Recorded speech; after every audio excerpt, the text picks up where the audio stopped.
Hello guys, welcome back to Last Moment Tuitions. I am Dhruvi और आज हम देखेंगे enabling and disabling and interrupt. तो लास्ट टाइम हमने देखा था कि इंटरप्ट होता क्या है, आईएसआर क्या होता है, इंटरप्ट वेक्टर टेबल क्या होता है, what are the different types of interrupts, ये सब के बारे में अभी हमने देख लिया है। तो अब हम देखेंगे कि हम वो इंटरप्ट को इनेबल या डिसेबल कैसे करेंगे। तो the first point is upon reset all interrupts are disable. तो जैसे ही हम रीसेट पिन यूज़ करेंगे तो जितने भी हमारे इंटरप्ट्स होंगे वो सारे डिसेबल यानी कि मास्क हो जाएंगे। We will no more be considering those interrupts. The interrupts must be enabled by software in order for the micro controller to respond to them. तो अगर हम चाहते हैं कि हमारे इंटरप्ट्स को हम कंसिडर करें, उस पर वर्क करें, तो हमारा इंटरप्ट इनेबल्ड होना चाहिए। So there is a register called as I interrupt enable register that is responsible for enabling and disabling the interrupt. तो एक और रजिस्टर अब हमारे पास आ गया है, यानी कि इंटरप्ट इनेबल रजिस्टर, जिसको हम इनेबल या डिसेबल करने पे पर्टिकुलर इंटरप्ट्स को हम एक्नॉलेज कर पाएंगे या नहीं करना तो नहीं करेंगे। ठीक है। IE is a bit addressable register. It is a bit addressable यानी कि एक पर्टिकुलर बिट को हम क्लियर या सेट कर पाएंगे, नॉट नेसेसरी कि पूरे बाइट को ही हमें कंसिडर करना पड़ेगा। तो एज वी हैव सीन कि IE रजिस्टर क्या करेगा, इनेबल या डिसेबल करेगा इंटरप्ट्स को। So these are the bits given to us. The first is EA bit, right. तो ये सबसे इंपॉर्टेंट बिट है दैट इंडिकेट्स कि हमें इंटरप्ट को एक्नॉलेज करना भी है या नहीं। अगर EA को 0 रखा तो नो इंटरप्ट इज एक्नॉलेज, यानी कि इंटरप्ट कंसिडर ही नहीं होंगे, यानी कि हमारे रजिस्टर में बाकी के बिट्स हमें कोई काम ही नहीं आएंगे। पर अगर हमने EA को 1 सेट किया, यानी कि हम इंटरप्ट्स को कंसिडर कर रहे हैं, एंड नाउ कौन से इंटरप्ट को कंसिडर करना है उस हिसाब से हम पर्टिकुलर बिट को सेट या क्लियर करेंगे। So each interrupt source is individually enabled और डिसेबल्ड बाय सेटिंग और क्लियरिंग इट्स इनेबल बिट। ठीक है। नेक्स्ट ये जो है वो फॉर फ्यूचर यूज़ है। ET0 इट विल इनेबल और डिसेबल T2 ओवरफ्लो फ्लैग। सो ये वाला जो बिट है वो हमारे काम नहीं आएगा, it will be used only during 8052 microcontroller. Next है ES। So it will enable और disable the serial port interrupt. तो हमें सीरियल पोर्ट इंटरप्ट चाहिए या नहीं, डिपेंडिंग हम उसे सेट या क्लियर कर सकते हैं।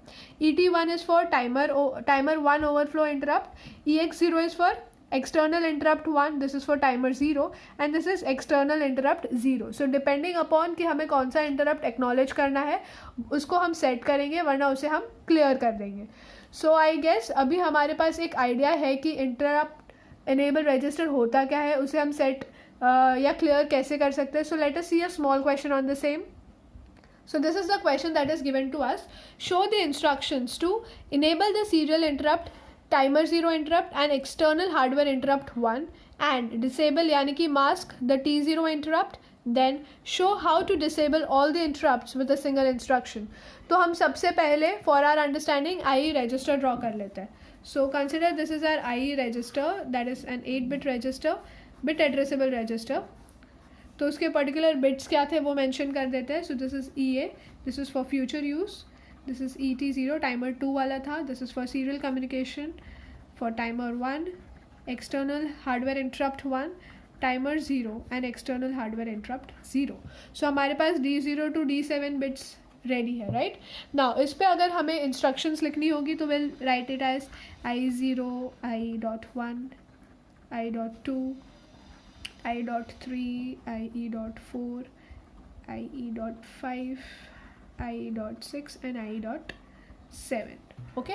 सो ये हमने हमारा IE रजिस्टर ड्रॉ कर दिया, यानी कि इंटरप्ट इनेबल रजिस्टर। अब क्वेश्चन में क्या दिया है उस हिसाब से हम इसमें वैल्यू सेट करेंगे। इसमें दिया हुआ है we need to enable the interrupts, these interrupts. So the first thing that we need to take care is कि हमारा जो D7 है, राइट, D7 बिट, उसे हमें 1 करना पड़ेगा, तभी जाके कोई भी टाइप का इंटरप्ट हम एक्नॉलेज कर पाएंगे। अगर ये 0 रहा तो बाकी के बिट्स कुछ काम ही नहीं आएंगे। Now since we need to enable the interrupts तो EA का वैल्यू हमारा 1 होगा। This is for future use, तो हमने उसको 0 रखा है। टाइमर 2 हमारे काम नहीं आएगा। फिर we need to enable the serial interrupt, तो ये जो सीरियल इंटरप्ट है उसमें हम 1 डालेंगे। उसके बाद T0 इंटरप्ट है तो T1 नहीं है तो उसको 0 कर दिया। एंड एक्सटर्नल हार्डवेयर इंटरप्ट 1 भी है तो ये हमारा एक्सटर्नल हार्डवेयर इंटरप्ट आया तो उसको हमने 1 कर दिया। T0 भी हमें चाहिए तो उसको 1 कर दिया एंड दिस विल बी 0। तो बेसिकली हमने क्या किया है, the very first thing is कि हमने पहले उसको इंटरप्ट को एक्नॉलेज करने की परमिशन दी है। उसके बाद serial timer 0 and external hardware interrupt 1 के जो भी रिस्पेक्टिव बिट्स है उसको हमने 1 सेट कर दिया. As you can see over here, ये सीरियल के लिए 1 सेट किया, ये external hardware interrupt 1 and this is for timer 0.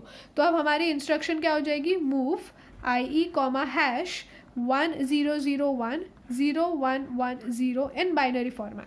So what will happen, ये इंस्ट्रक्शन जैसे ही रन किया तो ये कंडीशन सेटिस्फाई हो जाएगी. The second thing is we need to disable और मास्क दी T0 इंटरप्ट. तो T0 इंटरप्ट को ही हमें डिसेबल करना है, यानी कि वो इंटरप्ट को मास्क करना है. तो एज वी नो कि ये बिट एड्रेसेबल है तो हम एक ही इंस्ट्रक्शन में लिख सकते हैं. वी नो T0 का एक बिट दिया हुआ है and that bit is IE.1. तो हम क्या करेंगे, डायरेक्टली क्लियर IE.1 लिख देंगे, यानी कि ये जगह पे अभी हमारा 0 चला जाएगा, यानी कि we are disabling this particular interrupt. Third, show how to disable all the interrupts with a single instruction. Now this is the reason why I was emphasizing on this EA bit, right? यानी कि यहाँ पे कहा है कि एक ऐसा instruction that will help us to disable all the interrupts. सारे इंटरप्ट्स को हम डिसेबल कर देंगे, यानी कि कंसिडर नहीं करने वाले. तो हम क्या करेंगे, वेरी इजी, इसको ही 0 कर देंगे, तो हम कोई भी इंटरप्ट को कंसिडर नहीं करेंगे. So if I right clear IE.7, no interrupts will be acknowledged. So this was a small question related to enabling and disabling of interrupts. Hope you like this video. Please share it with your friends as much as possible. See you in next lecture. Till then, bye bye.